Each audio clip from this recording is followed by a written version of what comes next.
padamu, ku rasakan kasih-Mu Tuhan.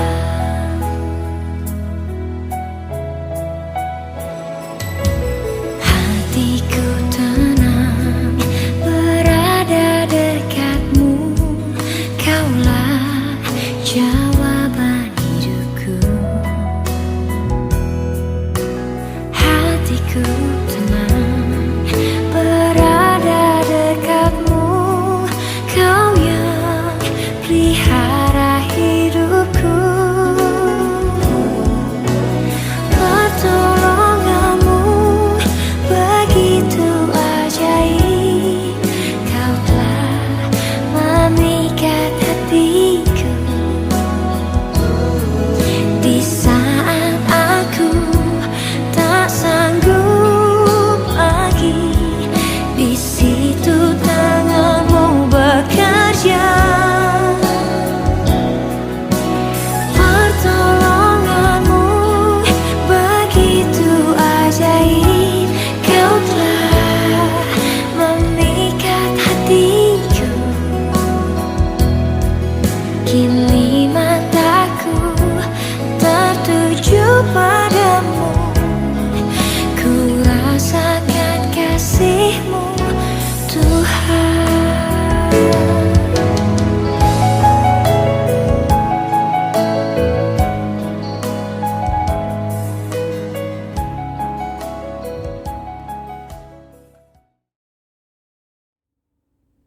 Shalom, salam sejahtera bagi kita semua jemaat yang dikasihi Tuhan. Semoga pada hari ini kita dalam keadaan sehat dan tetap dalam lindungan Tuhan. Sebelum kita mendengarkan firman Tuhan pada sapaan teduh kita hari ini, mari kita bersatu di dalam doa. Kita berdoa. Kami bersyukur Bapa di surga atas berkat penyertaan-Mu yang masih kami rasakan sampai pada saat ini. Tuhan berikan kami hari yang baru, Tuhan berikan nafas kehidupan yang baru, dan Tuhan berikan kesempatan yang baru bagi kami untuk menjalani kehidupan kami lebih baik lagi. Tuhan, pada saat ini pun kami ingin mendengarkan firman Tuhan yang menuntun kami untuk menjalani kehidupan kami seperti yang Tuhan kehendaki. Engkau Tuhan yang memberkati kami, dan Engkau yang memberikan hikmat bagi kami melalui firman-Mu yang akan kami dengarkan pada hari ini. Terima kasih Bapa, kami berdoa di dalam nama Yesus Tuhan kami. Amin. Firman Tuhan yang menyapa kita pada pagi ini diambil dari kitab Wahyu 10 ayatnya yang ke-11. Maka ia berkata kepadaku, engkau harus bernubuat lagi kepada banyak bangsa dan kaum dan bahasa dan raja. Saudara-saudara yang dikasihi Tuhan, ada ungkapan yang bunyinya begini.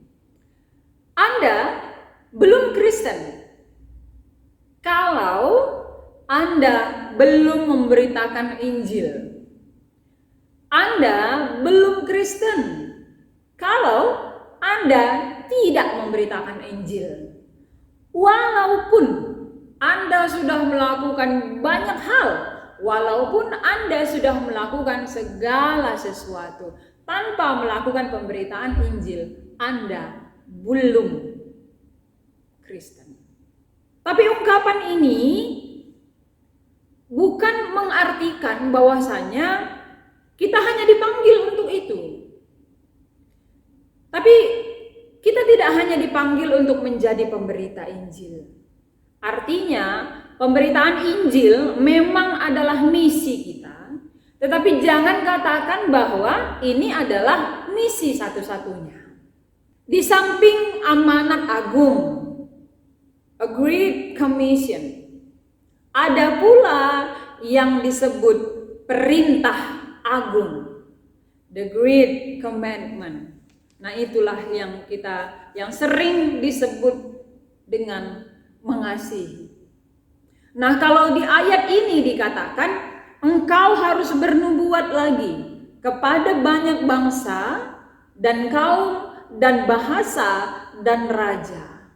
Berbicara tentang nubuat ternyata tidak terlepas dari konsep eskatologis, yaitu tentang kerajaan Allah. Jadi bagaimana kita menghadirkan dan memberitakan kerajaan Allah di dunia ini. Disinilah pentingnya memadukan antara amanat agung dan perintah agung tadi, yaitu Injil dan kasih.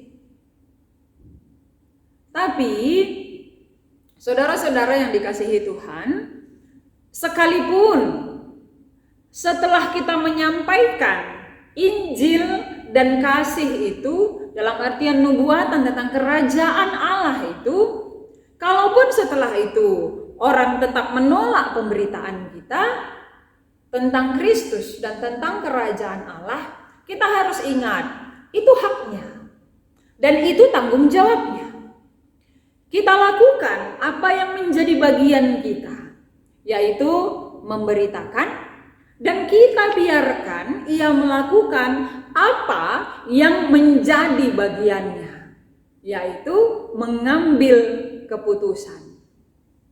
Misi kita adalah mendatangkan shalom, yang artinya adalah gereja kita mempunyai tugas mengupayakan kesejahteraan manusia seutuhnya.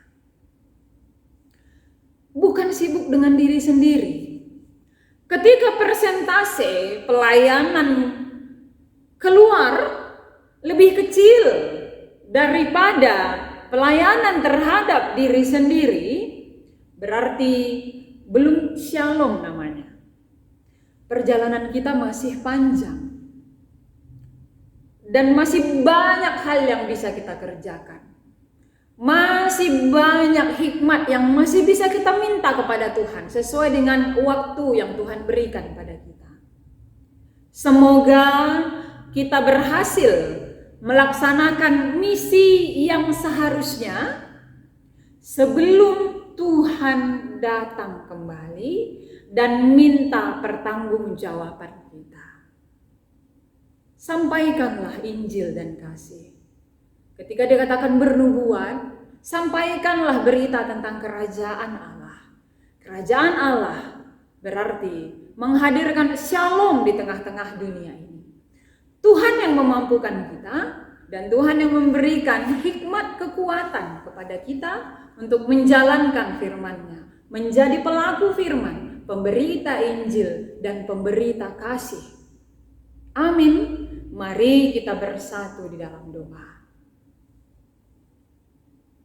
Terima kasih Bapa di surga atas sapaan-Mu yang kami dengarkan pada hari ini. Engkau Tuhan yang memberkati kami dan Engkau yang memampukan kami Bapa untuk bisa menjadi pelaku firman, menjadi pemberita tentang kerajaan Allah, menghadirkan shalom di tengah-tengah dunia ini. Bapa, pada saat ini pun kami berdoa Tuhan untuk jemaat Tuhan, untuk anak-anak Tuhan yang ada di GBKP Runggun Cisalak. Bapa, Engkau memberkati mereka, Engkau memberkati setiap pekerjaannya, Engkau memberikan kesehatan, Engkau yang mencukupkan segala keperluannya Tuhan. Baik dalam apapun yang dilakukannya, apapun yang dikerjakannya, tangan Tuhan tidak pernah melepaskan mereka. Mereka ada di bawah lindungan Tuhan dan tetap damai sejahtera dalam kasih karunia Tuhan. Kami juga berdoa untuk semua orang-orang yang sudah Tuhan panggil untuk melayani. Begitu juga dengan pendeta kami di GBKP Runggun Cisalak. Engkau yang memberkati mereka dan Engkau yang memperlengkapi Tuhan. Sehingga dalam pelayanan mereka pun tetap mereka berjalan, bertindak dan melayankan apa yang Tuhan inginkan kepada jemaat Tuhan, tetap dalam koridor yang Tuhan tentukan, dan mereka bersuka cita karena mereka percaya Tuhan yang memilih dan Tuhan yang memampukan dia. Kami serahkan seluruh kehidupan kami sepanjang hari ini ke dalam tangan pengasihan-Mu Bapa. Kami berdoa dan bersyukur di dalam nama Yesus Tuhan kami. Amin. Demikianlah sapaan teduh kita pada hari ini. Selamat melakukan aktivitas di sepanjang hari ini. Tuhan Yesus memberkati. Shalom.